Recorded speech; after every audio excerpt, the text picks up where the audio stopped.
Welcome back to Surviving and Thriving, where we share with you the things that we have learned as we have transitioned our family from struggling to survive disease to thriving right smack dab in the midst of it, in the hopes that something that we share with you will help you, enlighten you, and encourage you as you transition your family from struggling to survive disease to thriving right smack dab in the midst of it.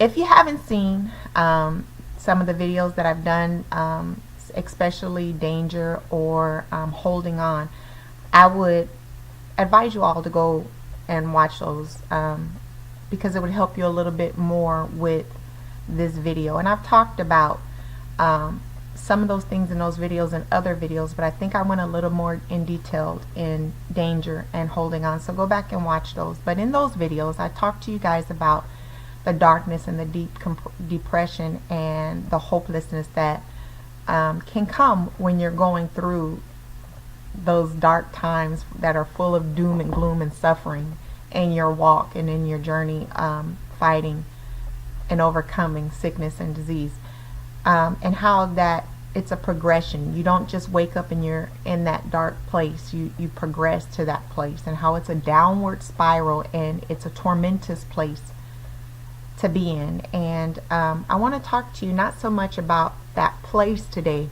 but about how you get there, because you don't wake up overnight and find yourself there. It is a pathway that you embark upon, knowingly or unknowingly, that leads you to there. So the first thing that you need to know is that the way that you open the door and you begin on that pathway is by what you're thinking, what you're saying to yourself, what you're concentrating on.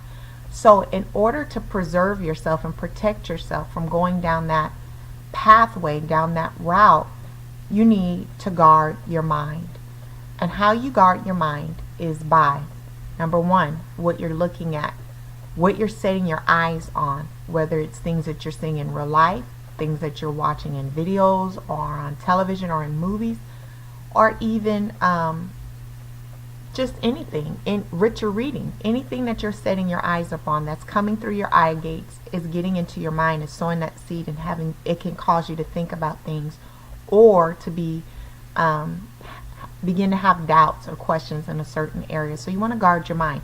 So if you're going through, battles and in your health, it might not always be wise for you to go to funerals. You don't want to get death in your eyes. I don't watch any movies or anything that deals with a spouse dying or a parent dying or somebody battling disease and the sorrowful dramas that come with that.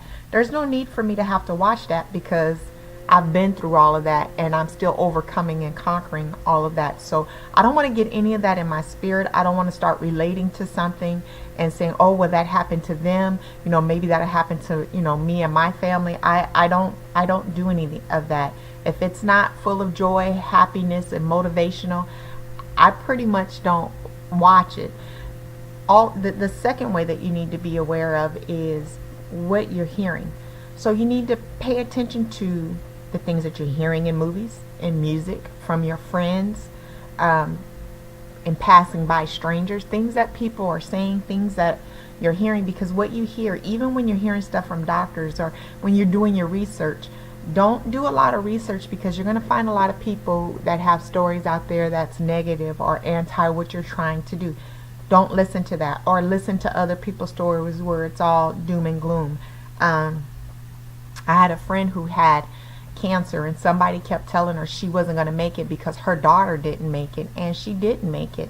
And I was trying to tell her the opposite, that you can overcome it, you can beat this. But she couldn't hear the hope that I was giving her. All she could hear was the certain doom that the other person was telling her and doctors were telling her. So you have to be careful with what you're listening to. If you want to keep hope, you got to listen to hope and not listen to negativity or anything that's contradicting what your goal is and what you're striving for. So you got to watch what you hear, you got to watch what you see, and you got to watch what comes out of your mouth, because what you say out loud has life and it starts a process, and everything you speak starts coming into being, coming in to pass. But don't let me get ahead of myself. I'm going to hopefully get back to talking about that. But watch what comes out of your mind, mouth. But whatever you're thinking about, whatever you're dwelling on,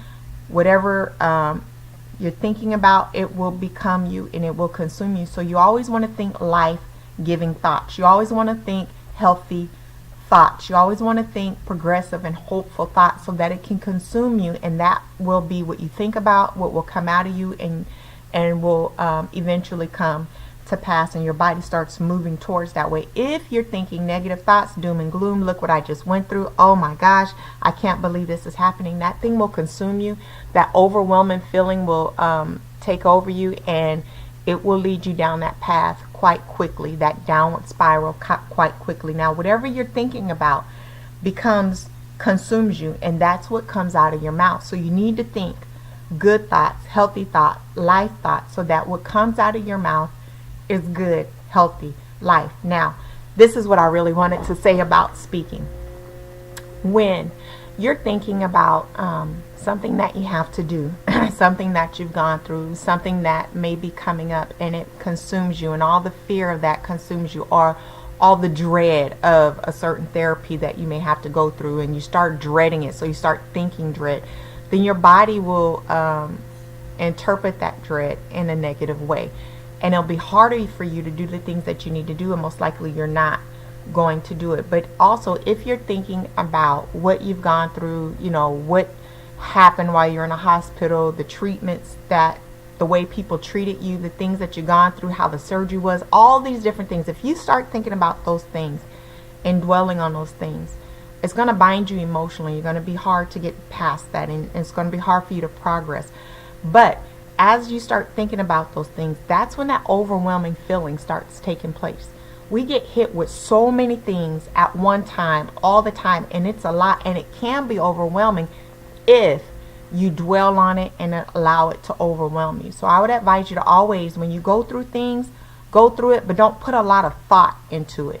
When I say don't put a lot of thought into it, it doesn't mean don't strategize, don't use wisdom. It means that if you have to go through it, do what you gotta do, and don't dwell on it in your mind.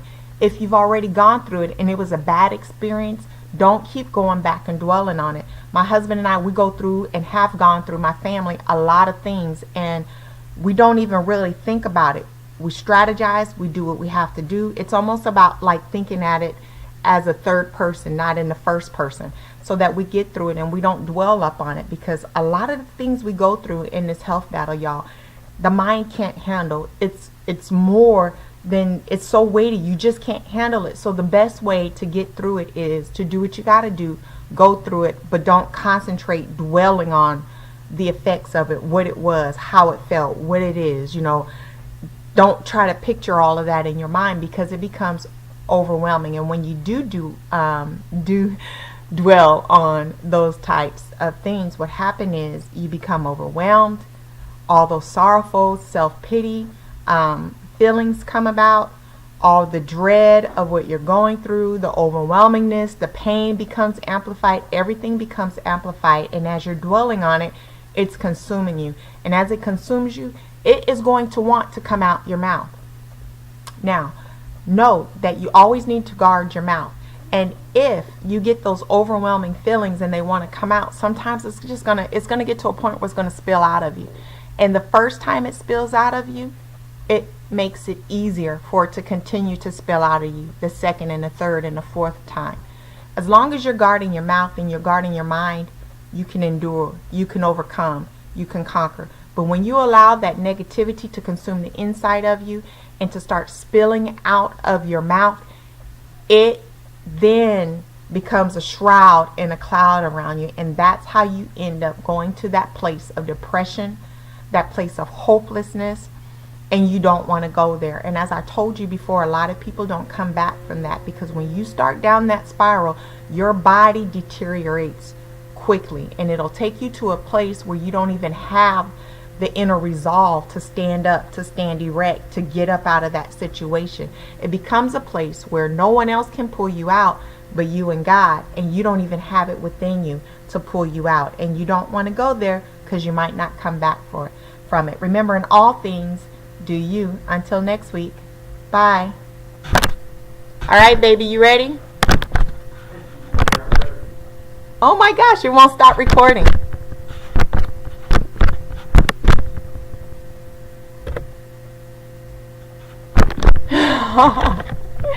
Sweetie, I can't get it to stop recording.